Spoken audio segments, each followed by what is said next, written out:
咱台灣目前有3萬多個唐氏症家庭，今仔日的唐氏症基金會推出着結合繪本的中秋公益禮盒，希望透過孔雀故事呢，讓更較儕人認捌到這唐氏症，也招社會大眾做伙來用行動支持，陪伴唐氏症的囡仔做伙大漢。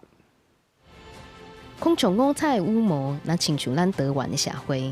這部 AI 動畫是對原創繪本《畫光卡》咱做伙大漢衍生出來。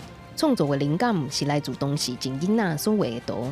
唐氏症基金會希望透過故事，讓更較儕人認捌、理解唐氏症。因為孔雀伊的迄個羽毛哦，其足水的，啊，作為迄個多元的，啊，其就代表講，其咱這個社會足多元的，其湯寶寶吼，伊嘛是咱社會迄個一份子了。啊，希望大家看繪本哦，安尼來了解咱的囡仔康家合作，啊，因的生活其實會改善一個家庭啊。這個原創的繪本，唔但出動畫，也是今年唐氏症基金會中秋月餅禮盒的包裝。雖然還佫有2個月才是中秋，不過基金會表示，當年賣中秋公益禮盒賺的錢，是基金會重要的經費來源。每一盒攏是唐氏症員工親手包裝的，也是因建立自信的來源。基金會就是這個弱勢家庭重要的靠山。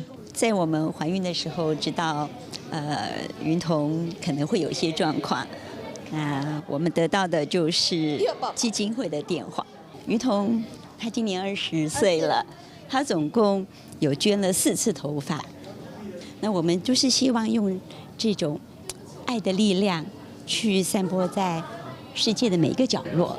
根據統計，今麥台灣有大約3萬多個唐氏症的家庭。基金會表示，今麥因地專台有80多個服務的地點，不分年紀提供專齡化的服務5000多個唐氏症的家庭。基金會將社會大眾甲企業用行動來甲因支持，也讓基金會服務會當一直延續落去。